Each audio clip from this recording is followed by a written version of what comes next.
Continuing with the parts of the program, we already have explained what public means. It's making this program available to any other links or any other classes. We have here the class keyword. That means we are creating a class to declare a Java class. The Java class we have created is the hello world. So same thing as our public here in line number 4, which we have proceeded with static. What about static? What's the meaning of making the main body static? Static is also a keyword. If we declare any method like this main as static, it means that it has an advantage that you need not create an object for you to be able to access or to make use of this main method. Again, making it static means you don't need any other requirements for you to be able to directly access or use this main method. What about this void? This void here is similar to other programming language like in the format of your C++, if you still remember, or if you have studied C++, void main is similar to C++, in which either we are using their int main, but void there is actually a return type. A return type which is any valid data type in the programming language. In Java, void is also available. So if you have put here a void as the return type of this main program, it means that it does not return anything. It does not return any value. Can you see any return statement down here inside the body of the main? There's none. So meaning we are actually returning nothing. So we have to put here the return type as void, and the main is the starting point of any Java execution. Whenever we create or we run a program and we create a class in Java, the first thing that the Java compiler, when it is executing, is to find or search the starting program or the starting method, which is the main body or the main function or the main program, the main method. What about this argument here? This is a string argument. Why are we putting that? Just put it. It's part of the syntax. Later on, if we are already with methods and when do we put arguments here, when arguments are not needed. Now, in the meantime, let's just take that this is a string argument for our main method. And then, of course, you have here your begin and end. This denotes the body of your main program. So, inside the body of your program are the statements which you would like this program to do. In this case, we have given 2 lines of output, which is using the println method with or through the class name system and out. So the syntax is system.out.println and then followed by a parenthesis.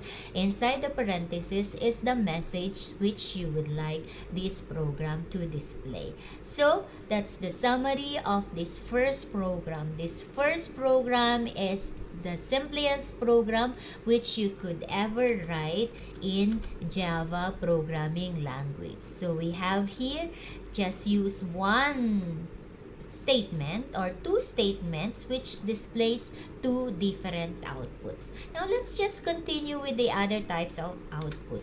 Are we only using println to display a message like this? Can we also display a different type of value? For example, I'm going to display my ID number. So I will have system.out.println.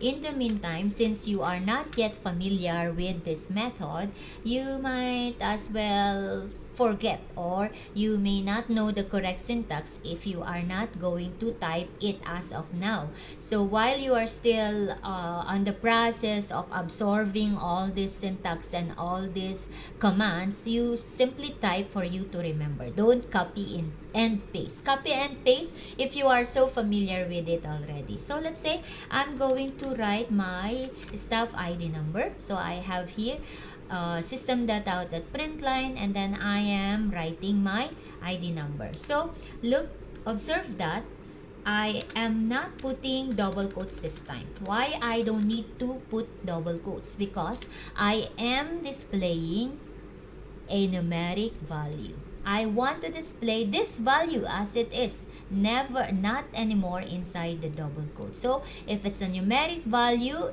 it need not be enclosed with double quotes. The double quotes we are enclosing is for the string value. So let me try and run this program. Let me debug. While debugging, I can show you also that you can display also other things such as values with decimal point or a character value. So you see that I have hello world, my first Java program, and then my ID number is 30628. Now, let me try another type of value by simply showing you the other types of value. If I want a value with, let's say, decimal point, let's say my salary, let's say I am having 550 reals, so I'm going to put that with this point. Why? Because it's a money. A money will always have a decimal point. Monetary values may have paisa, especially here in Oman. So I can just put dot and then followed by 000, which will later on be used for the paisas of the salary. I may also have values for single character, like let's say I would like to put my department ID, let's say I am from IT, I can just put I. So I have 4 different types of values now within my print line method. I have here a string type of value, so this actually displays what type of value. This displays a string. What about this one? This displays an integer or a number with no decimal point. This displays a real value or real-time value, number with decimal point. How about this?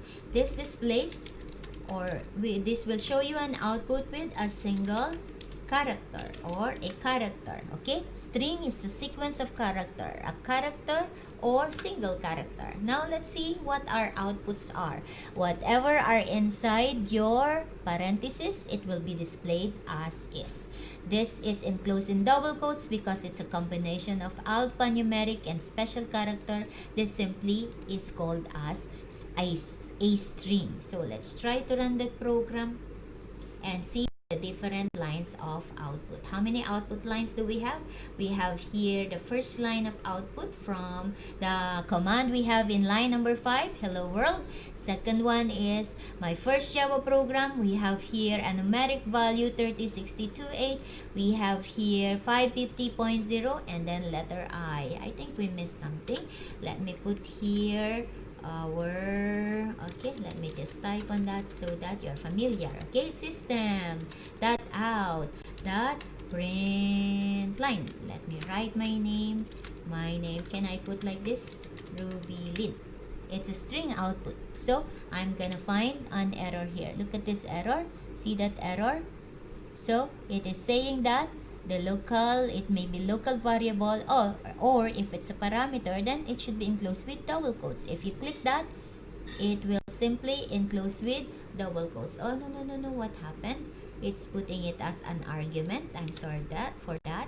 Let us just follow our syntax. Let's put it as with double quotes. So let me run this program. What will happen is I have inserted one value for my ID number, which is my name, Rubilin. So hello world, my first Java program, Rubilin, and then my ID number, I have here a numeric value which is with .0. The other zeros were removed, and then my I, capital letter I, that will denote my department code.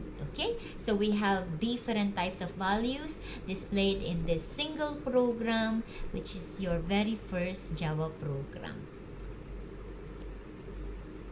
If you have any questions regarding this, you can ask it during our live sessions in the class. You may also try this program. You can also post comments in this video later on if once I have uploaded it. Okay, thank you.